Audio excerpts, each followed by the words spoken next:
So good day. So in this video, we will use another statistical tool,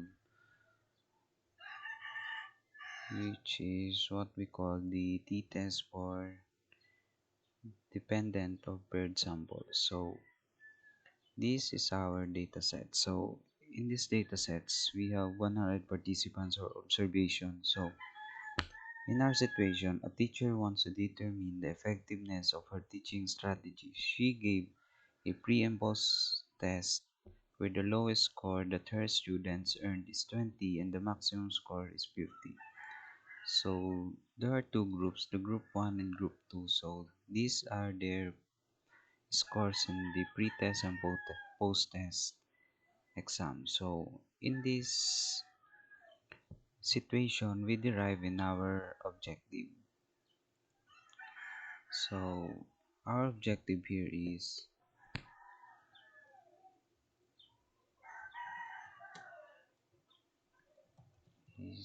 there a significant difference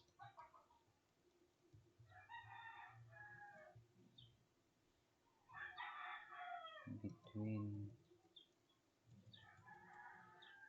difference in the teaching strategy of a teacher in their pre and post test score? So we create that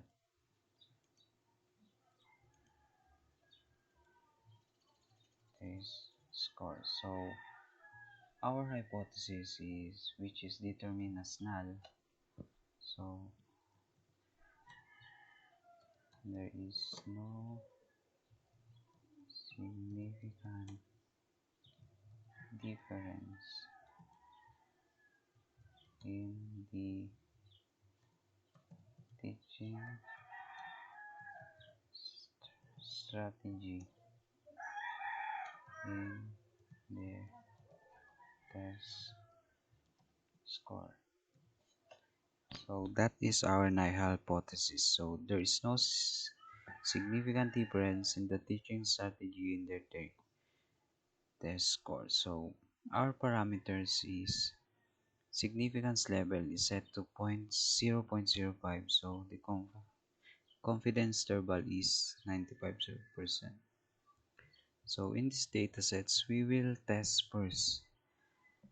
Before going to the t-test calculator for dependent, we will test first the normal distribution of the data. So we copy for the group 1 and the we will use the Kolmogorov-Smirnov test for normality. So paste, copy and paste and calculate.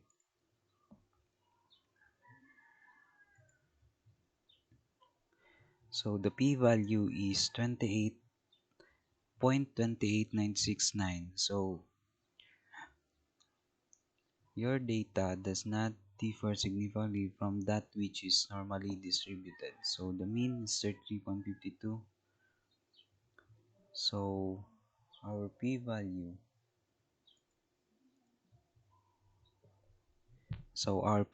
for group 1 is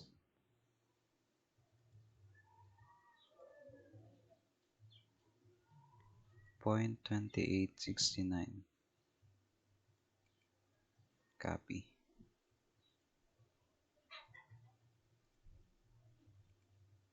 and paste. So next is for the group 2.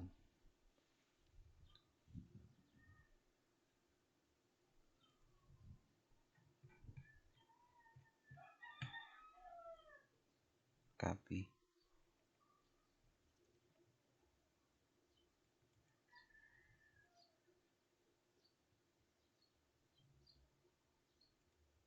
We will set this and paste.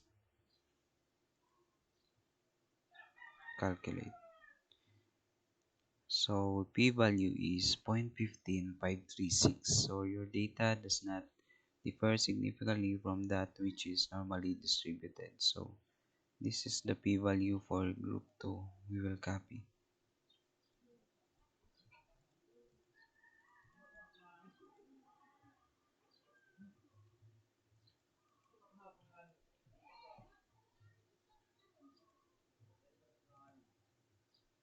and paste. So this data is normally distributed.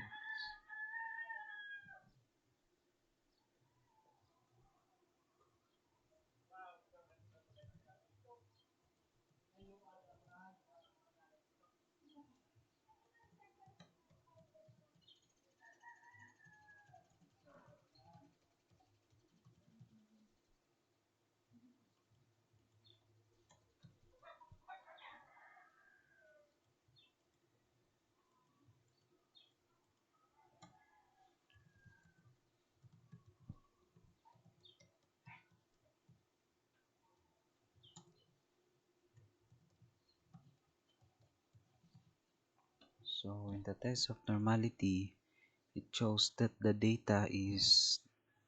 two data sets is normally distributed. So we will go to the t-test calculator for dependent of mean. So this is the calculator. So take me to the calculator. Click the take me to calculator. And this is it looks. So treatment 1 and treatment 2. So the two variables. So we will copy first. Oh, the group 2. So we copy this for the treatment number for the treatment number 2. Paste. Next is for the group 1 for treatment number 1. So the significance level is set to 0.05 and 2 so calculate. So this is the result. So the value of t is 0.424887. So the p-value is 0.6718.4. So it is greater than to the significance level. So the null hypothesis will be accepted. So the p-value is 0.6794. Copy. So this is the result for the computed p-value and paste. So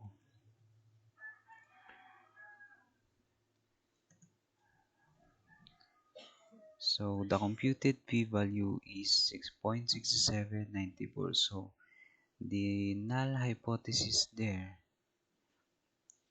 since the computed p-value is greater than to the significance level, so the hypothesis will be accepted.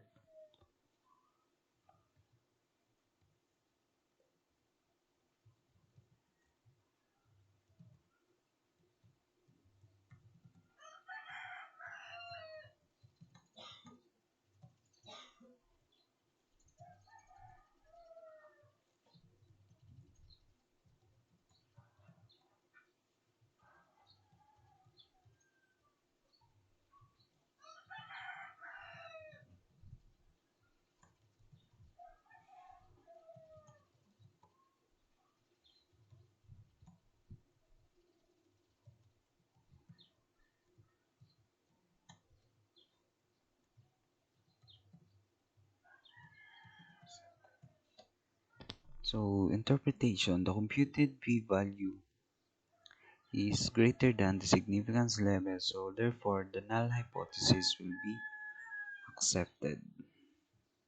So the data analysis of the results of this data set is, in this result, the given data set that been treated with the t-test for independent of paired samples, since each group were consist of different participants or respondents.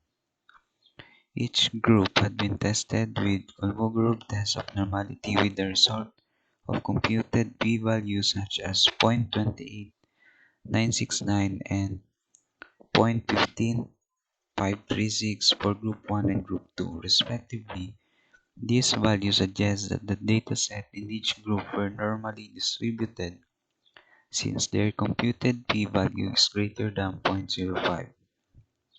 On the other hand, treating the two datasets with t-tests for dependent or paired samples, it yields a p-value of 0.67184, which is greater than the significance level of the hypothesis. So the hypothesis will be accepted. Therefore, the teaching strategy of a teacher and the scores of the students in pre and post tests were statistically different. So, as implication of the result, the null hypothesis was accepted in the given results of the t-test for dependent and paired samples. The teaching strategy of teacher did not significant to the pre and post test result of the students. Many students and their capability to answer is much different nowadays compared to the past generation.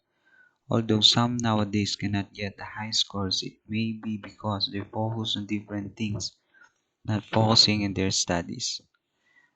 Some also cannot tend to understand what the exam were all about, so they result in getting low results. Between the two groups, one group there is having students that can get high results in their exam, so that there resulted a high mean compared to the other group. This shows that it depends on the capability of the students to answer the exam. That teacher is always there to guide and teach us what the right thing to do and to learn more learnings. That's all, and thank you.